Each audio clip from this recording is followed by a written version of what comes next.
It's the Kink Consultant podcast, where we're turning up the heat on all things kink and dating, relationships, and pop culture. So close the door, plug in your headphones, and let's get down to it.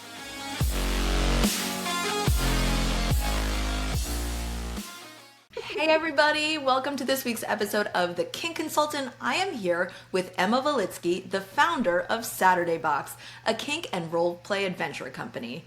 Hey Emma, welcome. Hey, so great to be here. I'm really excited to have you on, especially because I did the Saturday Box that I got about 2 weeks ago, and I've kept super quiet about it. I've not told anyone about the experience, and I am dying to tell you. Someone actually. So I'm excited to chat about how much fun I had doing an interrogation scene. But before we get into all of that, I want to talk to you about Saturday Box in general. From the founder's mouth, I want to know how you started Saturday Box. Well, so Saturday Box is kind of my life work. It's a little bit silly, but for me, I grew up in a religious, kind of sex-negative environment, and I knew that I was kinky, but I had no words to describe it. So when you go into an environment where sex is a big no, kink and bondage, restraints and spanking, like people don't even give you language to describe it. So a lot of my fulfillment was coming from, the media, the great romance stories that I was seeing. I preferred the damsel in distress maybe when she was in distress rather than when she got rescued, so that was kind of an indicator. But I was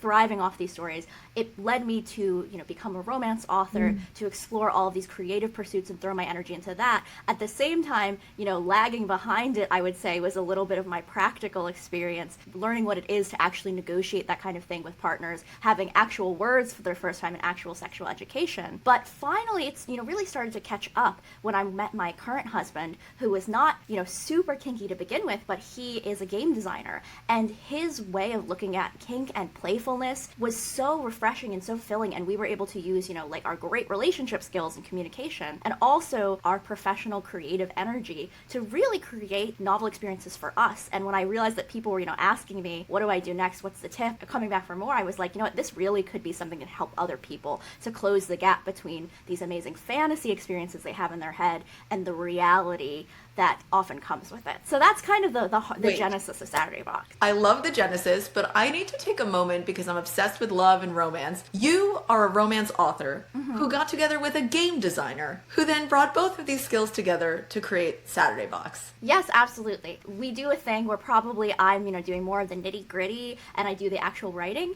but we've been doing this thing where, he's coming up with the game mechanics, and we really look at it through that way, through the lens of we want there to be these replayable experiences with different roles for people. And that's, I think, very different than a lot of approaches in this space that are really educational learning library. This is really trying to get you in that mindset where you don't feel self-conscious because you're just playing. You don't have to feel like I'm doing role play now, because you are taking on the role. For example, that box you did, you don't have to pretend to be interrogating someone. You are interrogating them. It's just through a lens, that's playful and that both parties really want what they're going to get. So we like to say it's like a game where everyone wins. When I found out about Saturday Box, I immediately went through, and there were 4 or 5 options of different, I think there were 4 options that I could do at the time. The 2 that stick out are the interrogation box, because anyone who follows me knows my favorite scene is an interrogation scene, so that stuck out. The second one was a fairy, and I'm not into fantasy at all, but this fairy box stood out because I was like, I want to roleplay a fairy. But I did end up going with the interrogation box for one reason. I wanted to test you guys out a little bit, and I was like, I know a lot about an interrogation scene. Let me see how they do it. And also I wanted my play partner to be able to learn. I don't want to teach every step of how to do an interrogation scene when they're the ones interrogating me. So I was like, yeah, I could use a little assist from Saturday Box. So when it arrived, and it had so much prep work, but also there was no line by line, say this and then this. It was like, here's your character, here's your objective, here's how she's going to set it up. Go. I was like, okay, this is the right amount of hand-holding and also choose your own adventure that I wanted in a role play kink adventure for us, and it worked really well. I'm obsessed with this now. I'm going to try not to just go through every aspect of it so people can be surprised when they get it. It makes sense now that I understand there was a game designer and a romance author teamed up to produce this? I'm so happy you had a great experience with it, because I would probably say a lot of the people that come to Saturday Box are more beginners, and this is kind of their entry into space, but I really wanted to create something that was going to work for people with all experience levels, especially because you might have a partner, one who's very experienced, one who's not as experienced, or two people who are experienced, but this is a fantasy you haven't quite done yet, and you don't want to have to, walk them through it, because then that kind of takes away some of the mystery. And I think another component there is from the sub side of things, like a submissive side of things, and then honestly with Saturday Box we usually stray away from using like dom and sub. We usually just go by the rules, but we very much are adhering to, like an M dom F sub template. The thing from the sub side is that's something I experienced in my own life, which is you might have the knowledge of what you kind of want, or you have the inklings of what you kind of want, but it's very scary, and we always call it like topping from the bottom, right? If you want to get what you want and you have to tell them like I want you to tie it up, like there's everything loses it. So it's like if we can kind of come in as your confidant and to be really representing you, and you look at it and you go, yes, this is me, and you can kind of pass that on to the other person, like that's a great experience. And then on the other side of things, if you're a dominant person and you want to do this kind of stuff to your partner, I think especially for men there can be that fear of like, is it going to come off as creepy? Are they going to misunderstand me? Because kink kind of can have a bad rep. And here when we have Saturday Box, it's very much through this like fantasy rich romantic lens, although it's not skimping on any of the hardcore kink or roleplay. I think that's just a less intimidating thing to say, to approach your female partner with and say, hey, is this something you'd want to try? Because it's not showing women in a degrading way, unless the right kind of degrading. Of course, the right kind of degrading we love.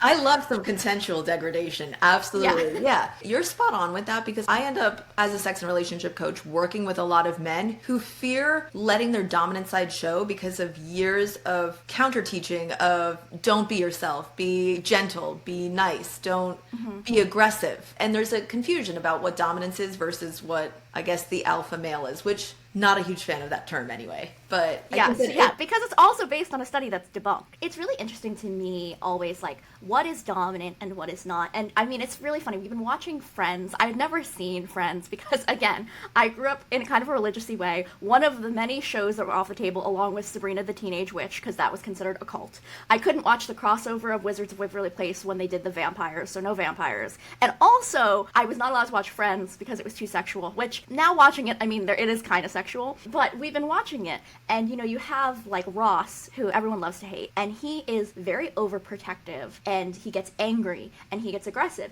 And it's just, I've been having this wonderful conversation with my husband about, like, he's really not attractive in most of those modes, except when he's, like, protective with a real understanding of, like, Rachel's needs. And I think that is the thing people get wrong about dominance, which for me is so much like a presence of mind and a control of self that just, like, by them being there, like, enables you to let go. And so that's, I think, such a different definition of dominance than one that is, like, seeking to control or exert on other people, rather than having almost like this magnetic presence that's drawing you in. When we think about, like, these dominant men, especially our customers who are, like, going out on a limb and buying a box that's all pink on the inside, for their wives or their partners or their girlfriends, I'm like, oh, to me, that's such a strong, like, masculine dominant man who's just so comfortable with themselves and is, willing to put themselves out there for their partner and lead the way in that way. Do you see a lot of men buying the box? Most of our business up to, box 3, it was really the majority of men, and not by a short amount, maybe by, it was, I'd say 80% or 90% men. And I think that, that just speaks to the need. If you're trying to be dominant and you don't have experience, where do you start? Really, there's not a lot that's going to help you other than, a listicle.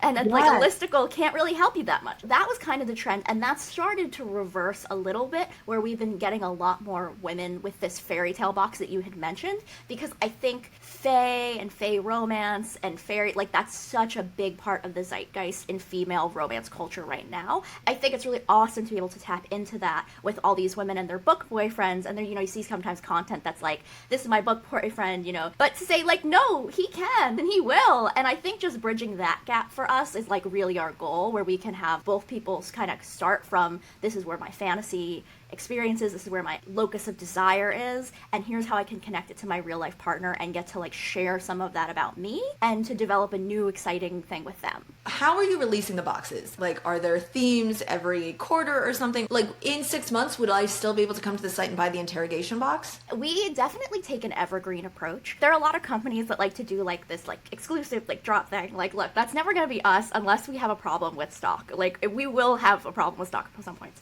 But the reason is because, you know, when we think about, especially like as a kinky person, right, where you have like things you come back to all the time. Mine is prison. There is a prison box. I'm obsessed with prison. I'm sorry. Like, I was cleaning out my phone the other day and I was looking through notes and I was like, why are there like 10 fully different unfinished prison eroticas on here? Like, what was I doing? Where was I when I was writing these? But it's something that I come back to. I'm like, how can I put a new spin on it? How can I do it a little bit differently? But I really like that. And I think that that's how the way a lot of people are. There's some, you know, they might like kink or roleplay or power exchange broadly very much. And of course they can like something that's a little bit out of their theme, you know, if it hits the right notes for them. But there are probably things that just speak to them in a slightly different way. We all have these different experiences that kind of drag us toward that. There are different elements of each thing. It's really important that we kind of have really, really good adventures that can speak to people's core that are always available. We had a subscription very briefly, but we got rid of it because with this box, it's not just like a bunch of stuff. You know, it's a costume or a lingerie piece that really we want to make sure is sized to you. We have all of these pieces. It's not like nuts, you know? Nuts aren't just like, it just can't just come in the mail. We were trying to provide such a level of service where we were like checking in on people, like, what's your next box? That we were like, you know what, actually, like, they can contact us if they need us. Like, we need to let people have the space to pick it themselves. And we never want anyone to feel rushed. Like, that's the last thing you want from this kind of experience, is to feel like guilty. Oh, we had kids this week, like, we weren't available to get it. Like, I want people to have a good experience. I don't want anything to get in the way with it. So we kind of simplified and we got rid of the subscription. But, you know, you can regularly get it. And I think that, like, it does make me more likely to come back to, because I don't feel forced to choose something immediately. I am really interested in the Fae one because, as I said, fantasy has never been my thing. So then this is providing an easy way to dip into it without having to, I don't know, read all of ACOTAR, which I've read the first two, you know, like, and it was really good. Yeah. Just haven't gone through the whole series. So I'm really excited about that. And then you also have the secretary one, which I'm a huge fan of putting on glasses and a skirt. So I felt prepared. I felt like I got that one down. But, like, how do you decide on what the next theme is going to be? So we do have a next theme that we're ready, and I can tease that it's going to be called Arabian Nights. And so it's going to be our take on slave and master, but in a very different kind of way. So we have a lot of like fun surprises there coming up. But basically, our approach is really looking for inspiration in media, whether that's books or film. I don't think we've really done one that's around games, but we kind of are really in referencing games, you know, through the actual construction of the box. But we really are looking through those fantasies that are timeless, that captivate us, you know, before the screen goes to black. And then we're trying to fill in the blanks, kind of like, hey, what's happening that's a little past that PG-13 marker, you know? Because I think that that, for me, is where I've always been able to connect to my kink side much more than on some of the, you know, strange, kinky World Wide Web. I mean, one of my first experiences was that I had a recurring dream about Jafar kidnapping me, and because I saw the movie Aladdin when I was like 3. Yes. And I was just obsessed with that, you know? And so it's like, that's something we're showing to kids, but it was enough in my mind to click and to make that connection. So I think that's what we're really hoping, is that we can take people a little out of this, like, and not to say we'll never do schoolgirl, right? But to take them a little out of this, like, you're a naughty schoolgirl. There's something that, like, I think there's a world where some of that stuff can feel overplayed or corny, especially if you're not inoculated by having done a bunch of it, you know, taking what you like and leaving what you don't. So we're kind of trying to, like, clean the slate and go to something that has the same truth at its core, but something like you really never considered in that way before. There is a definite draw for a lot of people to these types of themes, and also it's about getting lost in the fantasy of it. So yes. What's more fantastical, I guess, than an Arabian Nights theme? I will say, like, an evergreen image in my mind, right, is Jasmine not in her blue outfit, Jasmine in her red outfit with the little chains on, where she's like pretending to be serving him so she can like distract Jafar so that Aladdin can like do whatever he's doing, something with the hourglass.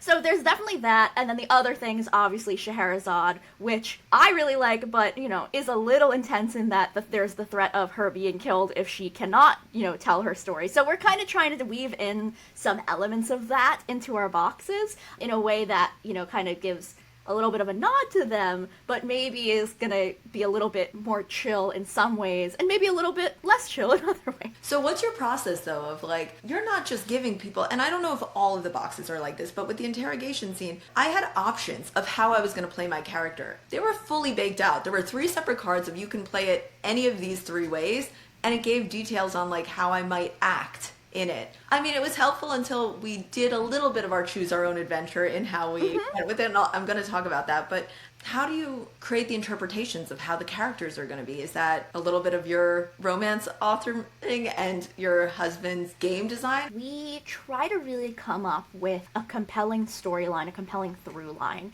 and that is something that really guides us in a lot of the choices that we make. But again, like, I'm so glad you called out, like, we do not provide a script, right? It's not like that. Like, we want to have a combination of stuff that's setting the mood for you, or even if you're just like, oh, that's kind of cute, like, that kind of puts it in my head, and stuff that's like, okay, as this variation, you know, you could do X or Y. So I think it kind of comes with that story, and then, like, with writing, when, at least for me, when I'm writing characters, it's kind of like, there's sort of this way they can go. If they do this kind of thing, then maybe that's someone who's a little bit more self-conscious, or if you do this kind of thing, it's somebody who's more brazen. And so we kind of like, as we're exploring, you know, different ways and different flavors for the scenario, we're kind of like, well, what kind of character makes sense for that? And it's really important to us to always have all the variations, because, you know, customers really report, like, it is just really like the starting place. Like, they can pick it up and go, but then they get so excited, like, ooh, next time, here's what I'm going to bring into it. And that's exactly what we want. We don't want you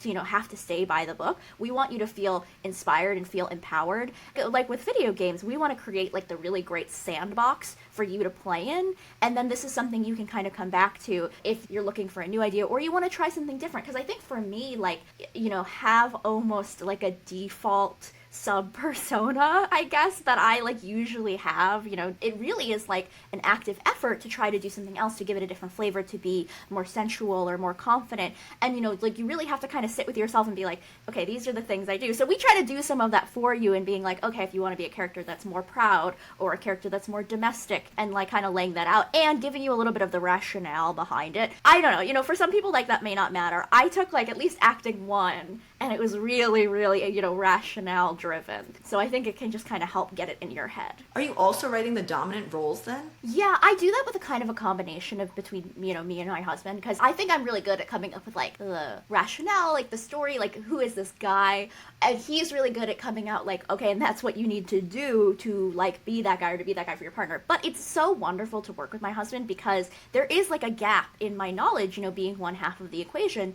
Also, just in terms of speaking to the male fantasy part of it. For example, like with this interrogator one, the early drafts of this character for the guy were very much like, I just had this like sense from like, I guess, spy movies or like thrillers, of the guy being sort of like gruff, and he's like trying to retire all the time, blah, blah, blah. So like all of them were versions of that, and he was like, that's not appealing, because I think truly, then when I break it down and I get into like the tropes of things, that is the classic male fantasy hero arc, right? Which is this guy, and he was great, he's like trying to live his life on the farm, and people won't let him rest. So, like, I sometimes will over-index on that, because I'm so just subconsciously aware of it. But I think it's really great for him to really challenge me to say, like, hey, what are other interesting stories for the men here? Because even though we talk a lot about how female characters in media a lot of times are flattened, there's also a way in which male characters, although they're prominently featured, are also flattened. And that's kind of like, those two things are same size of the same coin, right?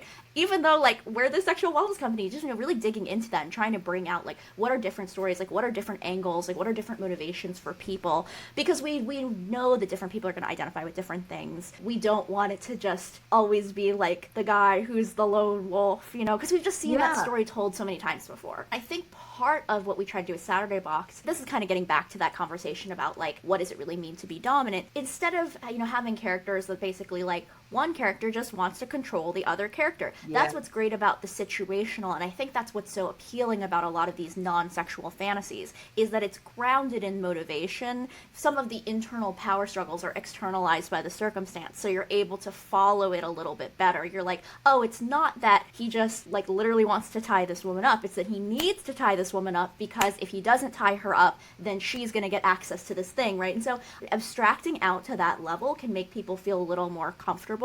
And like, especially if you're just, you know, in a place with your kinky desires where you're not as forthcoming about it, you know, then it's like, okay, well, I have this objective, I'm just trying to accomplish this objective, and then wow, when we do it and I'm really titillated, now I can sit with that. You know, so it's just taking you out of your head a little bit. It really does, because it provides both a goal, but then again, the freedom to play it the way you want it. That's so important to me, because I didn't want something totally scripted. Like you said, the setup is strong. You can get into character enough to play it out. I love that it was open, and there's a couple of things. As the kink consultant, I am sometimes overly concerned with safety. So I loved the light level of like, hey, do this, don't do that. Like, establish a safe word. There were other parts of the game where it was like, say this, but make sure it's not the same word as your safe word. So you're like continuously reminding people, be risk aware of the situation. This is not Kink 101. So like, that's why I was able to come into it and really enjoy it, because I wasn't bogged down by safety. However, I felt comfortable knowing there were some safety tips for newer players. Not that my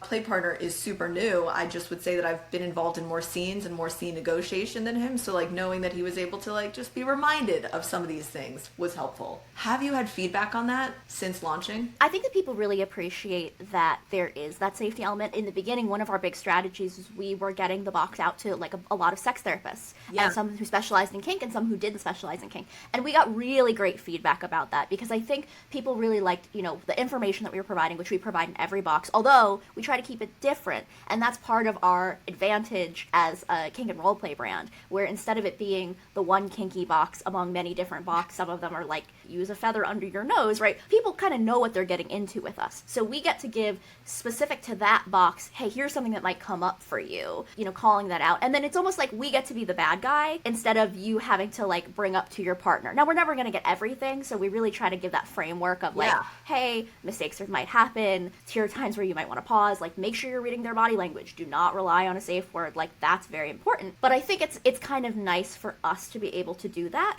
as well as kind of like acknowledging, I do think there's this concept of like kink progression that we can fall into, which is like, what's the first thing you might want to do? You know, tell your partner like to stay where they are, or like to maybe try, you know, fuzzy handcuffs. And we do have boxes we think are a little more beginnery and boxes we think are a little more advanced. But we also try to acknowledge that like everyone's kind of in a different place. And so something that might seem advanced to someone is kind of beginnery to someone else, especially when it comes to role playing, if that's the part you're uncomfortable with. I think that there's a danger, not a physical danger, but I guess just a personal danger sometimes when you start too low on that scale. If you're somebody who's intensely kinky, like that was one of my experiences, and I walked away from that experience not being hurt at all, but thinking like, oh god, was I wrong? Do I not like kink? And again, the guy, he was like attractive and he was my friend, and like I think it was like not the right setup and framing for me. And so I think that's what's important, is that like we want to give even beginners, even if they're not doing the most quote unquote hardcore stuff,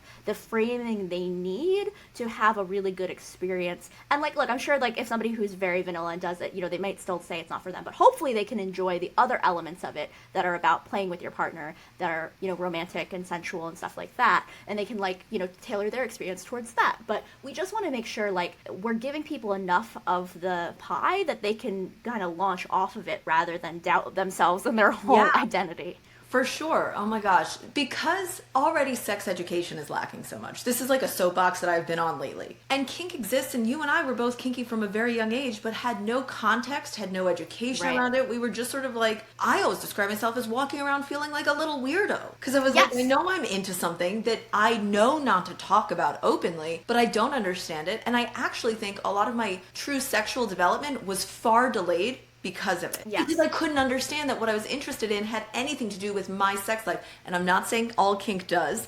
There are definitely, like, it can be separated, but for me, it's almost like important foreplay. And because I didn't have that connection and couldn't understand it, it took me a lot longer to come to the realization of what I enjoy is called kink, and it's a regular thing, and this is how people practice it. So I had to piece it together slowly with almost no information. And I, at least came from like a much more maybe open household where sex was even talked about. It sounds like you had the double difficult position of sex wasn't even discussed. Actually, my parents gave me a birds and the bees talk pretty soon, because at our church, they were having like victims of sexual assault, like some Christian group like speak, and I was like in second grade, and so they were like, do you know what sex is? And I was like, yeah, I know, like sex is like when you're sexy, like America's Top Model, because that was a show that I watched, and I knew it was like when you do the lips and you do your shoulders, like that. I got that sense, right, because it exists sort of outside of, you know, insertion. But then they explained to me like, oh, okay, actually, like this is what literally sex would be. So I technically knew, but so much of that was missing. I would have even feelings in my body, or like feelings when I saw certain things, you know, like tingles in my neck, tingles down my spine,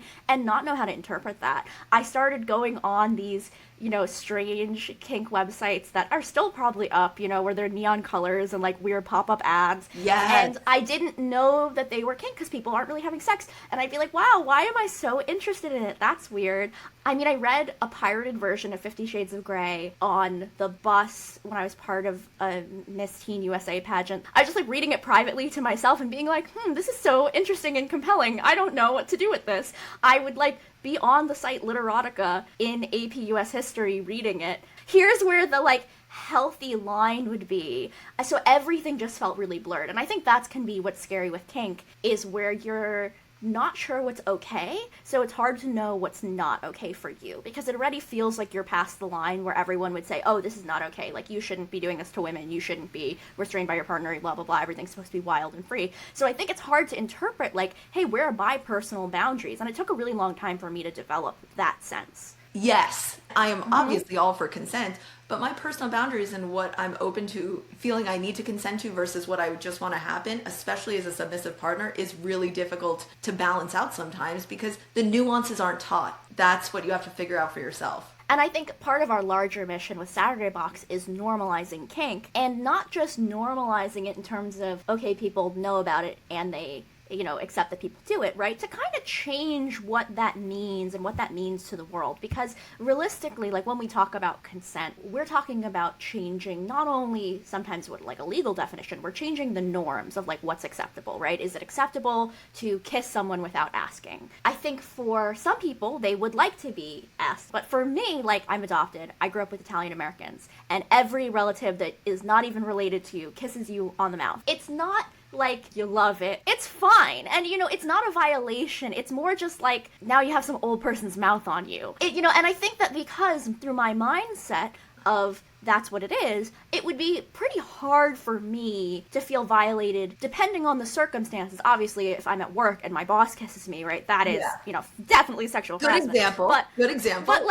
But you know, if I'm on a date where there's supposedly we're trying to figure out, is there, you know, some chemistry between us, and knowing that I'm someone who likes my partner to take the lead, I want them to be able to read that off of me. And in existing in that world, I have to accept there are times where they might misread it, and I might get kissed a time where I wasn't, you know, wanting to. And then the question for me is like, does that have to be a violation for me? Or am I saying, you know what, it's worth the trade-off of me feeling like guys that I want to kiss me can kiss me. I love this example because I have this conversation with my girlfriends all the time. First date, do you want them to just go in for the kiss or ask, can I kiss you? And we're kind of divided. So it's hard for men and women, I think, to figure it out. You know, like what's the way to go? But for the record, I want someone to just go for it. Just go for the kiss. Don't ask me. Don't like put more questions in my head. Let's just go and see from there. And you know, I've also had times where I was totally 100% on board with the kissing, and then we kissed, and then I went, you know, it's not it. So it was good information for me to have. I was like, good.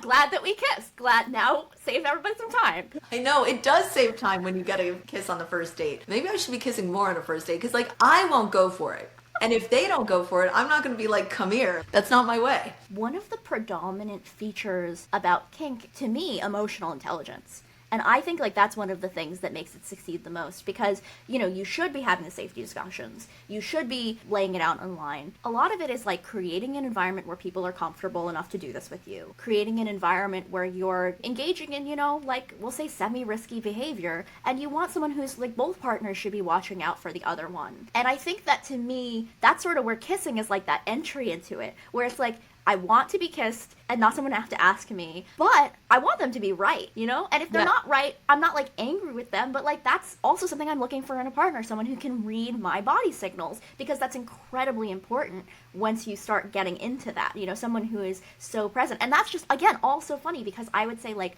my husband is the most like empathetic, considerate, mindful, careful kind of person. People would say, oh, that's not the kind of alpha dominant person you're looking for. And I'm like, no, that is the kind of person, because when they're throwing you around, you want them to not throw you into furniture. You want them to drop you hard enough on the bed, but like be careful of like where your wrist is and not bend you at a different angle. Like that's what creates a good experience, because nothing kills it faster than when you get a boo-boo, which you're gonna get a boo-boo sometimes, you know, but like avoid, right? Yeah, so I think that, again, that's again where we're like changing the perception of like what people are looking for in partners. I've heard horror stories, right, of women like getting involved in kink from guys, but I mean, I think it has to do with, if people are interested in that, do they know the right people? Do they know the right way to be getting engaged with that? And it's just changing that perception of like who does it. It's not like some creepy guy. If you said, oh, it's someone who is like emotionally intelligent that you feel safe enough to do that with them, well, I mean, that's a pretty big difference than what is the current norm and expectation around kink now. All right, Kinkster, let's talk about pleasure. Not just mine, yours too. If you're enjoying this episode of the Kink Consultant, I need you to do me a little favor, and I promise it'll feel oh so good. Take a second and give this podcast a 5-star rating. Just imagine your finger sliding all over that 5th star, pressing down, giving it exactly the kind of attention it deserves. Yeah, that's it. And you know what happens when you do? I get all hot and bothered knowing you're out there, showing your appreciation. Plus, every time you leave a review, a naughty little brat somewhere gets that spanking they've been begging for. So be a good listener and tap that star, won't you? Thanks, love. Now let's get back to the fun. Very true. And I just want to take a second to just call out the fact that that's another problem with kink being so underground, is that when you find someone who's into it, you're like, oh my God, this is the one person who's into it. I'll accept all the red flags to practice it. And people don't realize you can easily teach a partner. Things like Saturday Box make it easier for partners to learn. And then it doesn't need to be this secret thing. And you don't need to put up with poor character or all of these red flags just to have your sexual needs met or your kinky needs met. One of my hottest scenes ever was a spanking scene. As we know, I'm obsessed with spanking. And the guy spanking me, to this day, we talk about how it was one of our hottest scenes. He would notice when I wasn't breathing, when I was holding my breath, and he would say, breathe, Amanda. And I was just like, and I'd realize I was holding my breath, and I'm like, who the fuck is this guy? It's truly, our relationship is just spanking, but to this day, we will travel to each other and have scenes, right? And it was that sort of like, we understand each other's body language. That helps. And it's the care and intention. Like, you say that to me, and I'm like, oh, and because it's like that someone, you know, is doing this intense thing, and they're able to, you know, compartmentalize and say, like, oh, I'm also really concerned about her. And I mean, maybe it's not even compartmentalizing. It's the same thing. And that's, like, what makes it so hot. I know, and it's not talked about enough. It is reading that body language, and once you're doing that, you can kind of understand, am I being too hard? And I actually think that's important, once again, for things like an interrogation, which is, that's a risky scene to play sometimes, because essentially, here's how I view it, and here's why I love it. You're playing to a safe word in a way. You're playing up until the point, and there are very few times where I even want to play to a safe word, but in an interrogation scene, that's the aim. It's like, I'm going to essentially torture you until you give me what I want. So instead of safe wording, I'm giving the code to the box. In this example, it sort of allows me a freedom to just play hard and not have to, it's like, okay, I can get out of this at any time. I don't have to worry about anything. I'm going to take what I can take. I'm going to have fun with it. And then when I'm ready to give up, I'll just give the code. And it was so good. Like, something else that I don't think I see a lot of, and I haven't tried a lot of these things, but you included nipple clamps. And I think nipple clamps, for anyone who's, I love them, but for anyone who's not familiar, the intensity goes up. Actually taking them off can be more painful than having them on. So depending on how hard they're being pulled on, but including those, I didn't feel like I was doing a beginner box, even though there were beginner elements to how it was set up. I was like, wow, this is trusting me. So that you trust your purchasers a lot. Where we're coming from is a little bit different than where I think a lot of kink education or things are coming from, which is kind of this idea of like, you know, you're with a total stranger. Like, Saturday Box is probably not great for for total strangers, unless you're just like really trusting and you're like, I believe in this person like 100%, which, you know what, that's your prerogative. Yeah. But I think, you know, what we're really designed for are couples who have relationship chemistry, who have sex, right? So like, of course we're going to talk about safe words and consent, but if it's someone who you are already have this active relationship, you have a language, so then we're really just that add-on of like, here's what you definitely want to have in your toolbox when you're bringing it to the next level. And so I think that that's where we want to be available to beginners. We're not like for beginners to sex or beginners to relationships. We're for people who are, you know, experts with relationships, experts with sex, hopefully, you know, try, and this is just a new frontier. And so I think that enables us to like trust people a little more.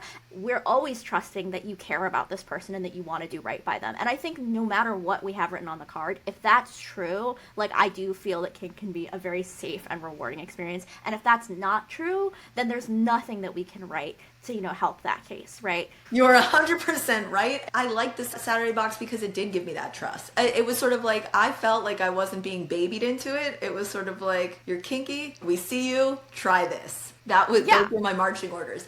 And within it, oh God, the scene was so hot. Emma, can I tell you about it? Because I'm done. Yes, please tell me. I'd love to know. Okay, so I did it with my friends with benefits, and we've been seeing each other for like 3-4 months, sexually very understanding of each other, so we have experience, right? I went into this being like, listen, I'm really just looking for friends with benefits, and this isn't gonna last very long. He took the opportunity with the Saturday box, and I mean, hats off to him. I'm pretty impressed he did this. So he had me tied up, nipple clamps on, and he took this opportunity to ask me why I didn't want more with him. So he like interrogated me about this, and he reminded me multiple times that any time we could stop, all I had to do was give him the code. So it was like both forced to think like, okay, how honest do I want to be with him and myself versus how soon do I just want to get out of this and give the code? And ultimately, it was the nipple clamps that brought me down. Like, okay. Not the children's electric shock toy. Not that, because I could handle the fear. I can even handle a lot of pain. What else? Oh, he brought ice up from dinner, and I immediately knew when he got a cup of ice, I was like, that ice is going to be painful. And he made sure it was in many places.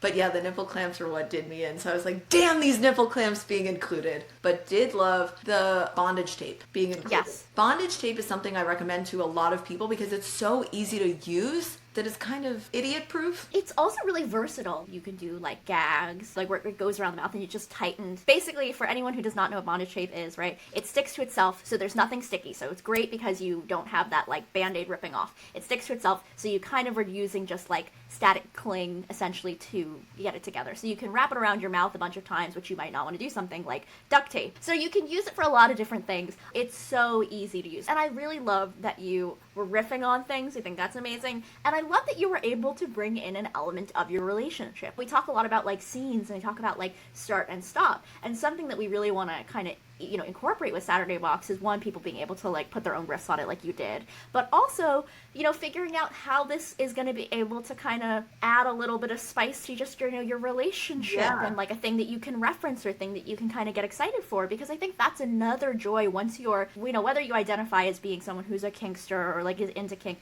just that like sense of like playful banter, having that in the relationship, you know, when you have these big banner moments and then you can kind of just poke and tease and, you know, brat around. I need that equally. So giving you a little bit of something to talk about, I think is really great. So yeah, bringing in that Friends with Benefits was an absolute ace move. Prior to even knowing Saturday Box existed, we had been discussing an interrogation scene around a question of whether or not I'd applied for my passport. And unbeknownst to him, I had my passport, and that's what was waiting in the box, because it was like, yes, I applied, I have a passport. It was just a really good way to up the ante. And also, he had never done an interrogation scene before, so it helped him, whereas I have been both interrogated and on the interrogating side many times. It was good to have the support system of Saturday Box. And he looked hot as fuck in the suspenders. Like when I was like, damn, that's such a good move to include those two.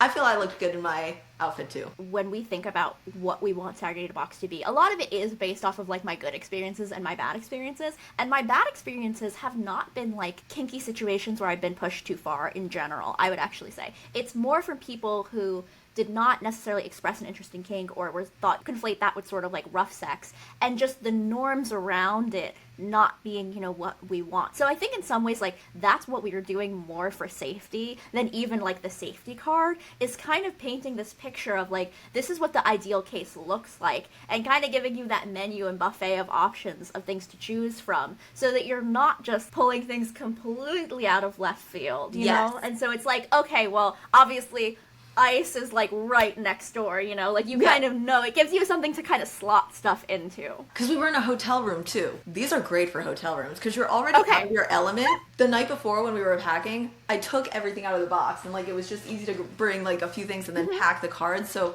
just really great. It is an adventure, and what better time to go on an adventure than when on vacation? No, I definitely feel that. Sometimes I'm like the horniest when we're on a trip and we're just somewhere else. Yeah, because you're not worried about laundry. You're not worried about your schedule. You're just able to relax. And I think there is, again, that's part of like the painting the mood, where there is something like, oh, you're really trying to get into it, and then you're like looking at that like chip in the paint and you're like, oh, I gotta get that fixed. So I think that's something that can also help people. I mean, my view, again, is that I would say that most people are kinky. This is like, my belief is that most people are kinky, and some people are prevented from realizing this kink. And I think from that mindset, which is a very different mindset than I need to find and can only be with the small portion of people that were willing to do this weird stuff with me, right? That kind of opens you up to saying, no, I'm normal. The people who are not doing this kink, I mean, maybe it's just that they're very calm and comfortable. So, you know, good on them. You know, if you have that mindset, then I think that you can kind of ask for more in your relationships and not be as afraid. It's, you know, it's more like, oh, we're just kind of getting in touch with that natural human side of us. That's kinky. Kink is such a wide spectrum that I think people forget that just saying,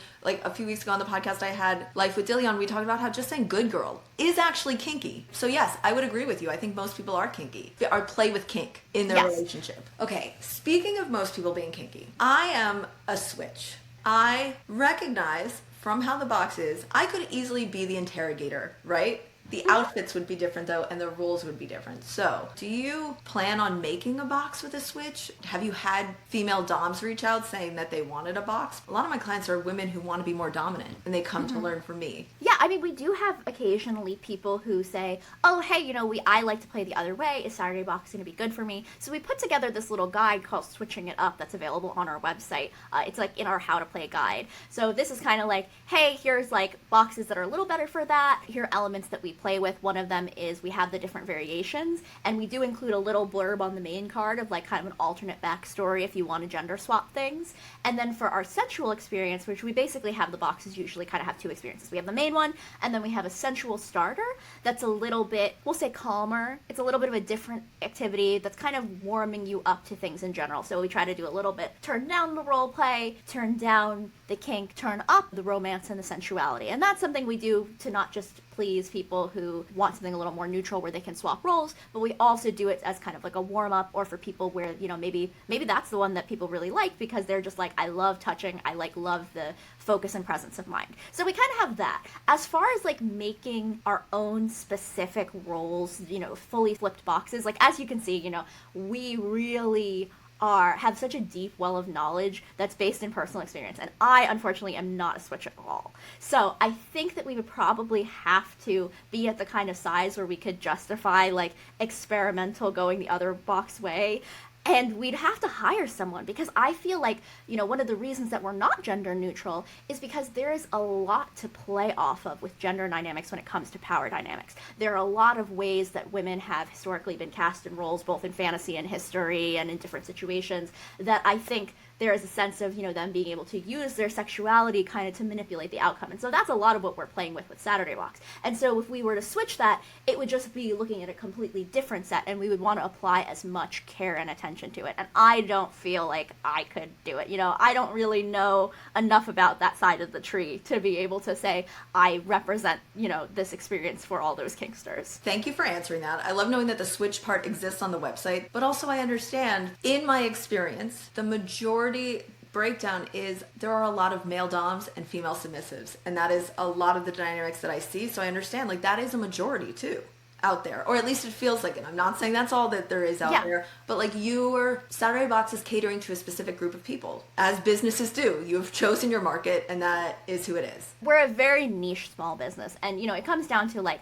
I truly believe that we can be as dedicated and as niche and be pretty big, because I believe that most people are kinky, and I believe that there's a huge contingent of people that are MDOM F-sub that would do this. But that's not been proven, and it's going to be proven hopefully by our continued business success, right? And so I think that in some ways we're already taking a big swing in being as specific and non-mass market as we are. So I think that, you know, we really want to be able to say, well, how big is this niche? And then I also would assume that may be a sizable chunk, but it's probably a smaller one. So you can only know what the size of the smaller circle is once you know the size of the larger circle. And we have no idea what the size of the larger circle is right now, you know?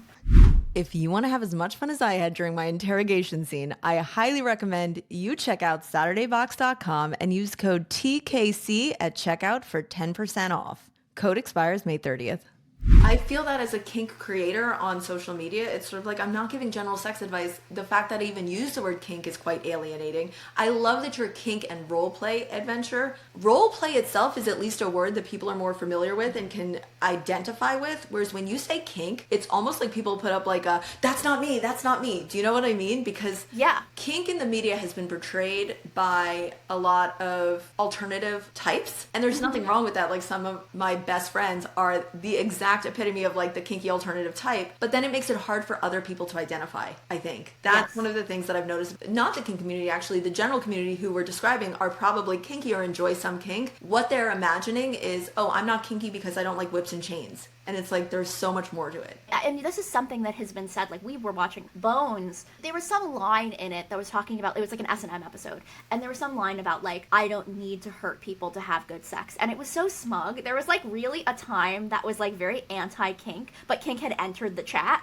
in, I would say probably like 2000s to maybe like early 2010. And I think that's been changing, you know? So I think that's part of why I feel really good about this business. But there was this time where people started to have this awareness, but like the sense that like you had to do it because you couldn't get what you needed out of regular sex, like boo-hoo, right? Like I think some of it's on the kink community for developing their identity in such a way that can be very unwelcoming, like even the like BDSM thing, which is the worst initialization ever because none of the things even mean one set thing. Why would you come up with something that doesn't even stand for the correct thing? But yeah, then the term is like used to be BDSM practitioners. All studies would say BDSM practitioners, which sounds like a terrible kind of weird quack doctor. So, you know, now we've evolved to kink, but even some people with kink feel nervous. With role play, it's more conventionally acceptable. You know, Modern Family had role play scenes in it, and they were not denigrating. They were humorous, but it was like, you know, you're in on the joke.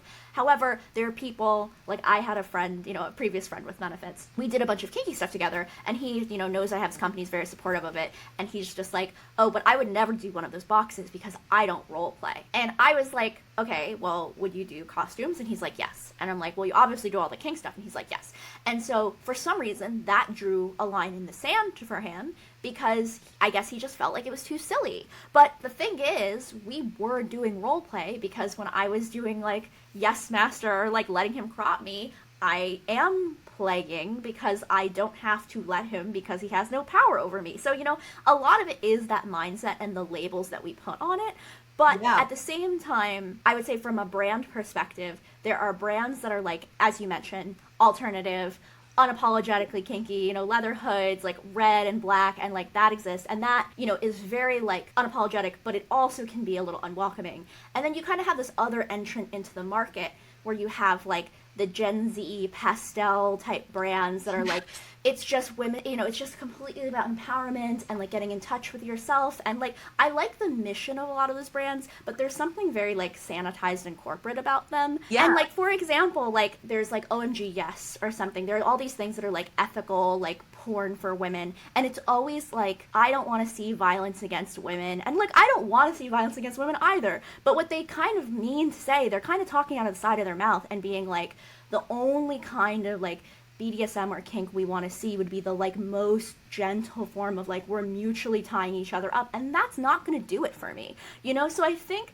really being able to try to create a brand where we are informed by, you know, wanting people to feel good and wanting to strengthen relationships, but we're not shying away from actual kink, from actual degradation, from like dehumanization, you know? Like, I think people like good girl and then they don't like the flip side a lot of the time. I think that like good girl is okay in popular culture, right? Because it's like affirming and positive. People are like, I want you to call me by my number, and like maybe let's like not do it, but let's think about what would it be like if you shaved my head. You know, like I want to say that, you know, the people, like our customers, like we're never gonna have head shaving in a box, okay? That's something like in my personal life that I am struggling with about if that's something I would ever want to happen to me, right? I'm saying like, hey, you know what? You can be someone who looks like a good girl, and you could be down bad, and here we want to have a brand that will support you in both of those ways. I love that. What more needs to be said? That's who you are in your essence, and I love it. And I think that it really comes through as a BDSM practitioner. That is what I got from it. Sort of like radical acceptance of no matter where I was or who I was going to have fun doing this. And I did. And I hope to do many more. So when's that new box coming out? The new box, I think, is going to come out in May. I feel really, really excited about this next one. I honestly will say that I feel like every box is like a little better than the last in a way, but like I still love the prison one. The prison one's my favorite. I want to try the prison one because I said I had those fantasies, but the fairy one, because it's so different from any fantasy I've ever had, I think I want to try it for that novel experience. So now I want the experience of like a total newbie going through something like this. You know what I mean? Yeah. Well, one thing we did love when we were working more tightly with customers is really being able to see that kind of like everyone's a bunch of different things, but a little bit of that dichotomy that we kind of always expected, where like maybe people who like interrogation in prison are on one side of the fence, and maybe people who like, you know, fairy and office romance are on the other side of the fence. I think that's the other thing, part of why we try to be so niche, is because within this niche, there are so many sub niches. You know, if we zoomed out, we would lose all of that, right? It would just be like the box for the kinky person, the same shit we've seen before. I think that is something that's really cool for me with the prison, just to put this so people know why I like it. The prison thing is like, one, it's very interesting. Like that is the only case, not to say this is a great thing in real life, but it's one of the only cases in modern life where you can like take control of someone and put them in some weird system and push them around and restrain them. That's the case where handcuffs are being used. Yeah. So I think for me, there's something about that. And like the way that the prison outfit is like not sexy is sexy to me, because it's this idea of like the worst thing could happen to you where you're like shamed by society, you're cast off, and like still you're kind of hot. Like to me, it's like the gauntlet. It's, you know, it's like the highs and the lows. And I think a lot of kink is actually about that, right? It's about like the highs and the lows where you're pushed to some extreme and you kind of still come through. That's how I feel, at least, about like spanking, where like it's that like, you know, sometimes it can be pleasant, but mostly, or at least for spanking's usually pleasant. Like cropping is like me and my nemesis, and it's the kind of thing where I don't really like it, but I do like it. And part of what I like about it is almost what I call the Gom Jabbar, you know, from Dune, where you put your hand in the thing. Yes. So like you put your hand in the box, and the like scary nun says, it's gonna hurt like a bitch, and if you take your hand out of the box, you're gonna die, because an animal would take their hand out of the box, but a human or like a wise man would be able to withstand the pain. And so I have a conception of life that's sort of like that a little bit, and it definitely applies specifically to me getting cropped. And I think there's like a sense of like, I hate this, but obviously I can stop it anytime I want to, right? I can endure it, and I can accept that like I didn't drink enough water today, so I'm getting cropped, and that's the situation. And like, I think that sense of like being driven to a limit and then being able to like surprise yourself and to overcome, or to show like how strong you are, to have this intense experience with someone who you're so close with. Like I think that there's a lot with that. It has been such a pleasure to have you on. Thank you for bringing Saturday Box to the world. That is what I want to thank you for, because it's really exciting to have something like this, and to know that even I, who self-prescribed very kinky person, a box full of toys, it's for all ranges of kinksters. You include everything that needs to be there, and then some. Super special, and I felt very sexy. And that's like something that's hard to do too, I think, to make people feel sexy, even maybe in a prison outfit. So thank you so much for coming on. And for anyone who wants to check out Saturday Box, and I highly recommend you do, go to SaturdayBox.com. You can also follow them on Instagram as @Saturday_box. Check out all the different boxes. I might have to put a guarantee on it that you're going to have a good time, because that's how confident I am that people will. Emma, thank you so much. And I am excited for all the future things that Saturday Box has to bring. If you enjoyed this episode, don't forget to subscribe, leave a review, and share it with anyone who might find it interesting. And if you have any questions or topics you'd like me to cover in future episodes, feel free to reach out.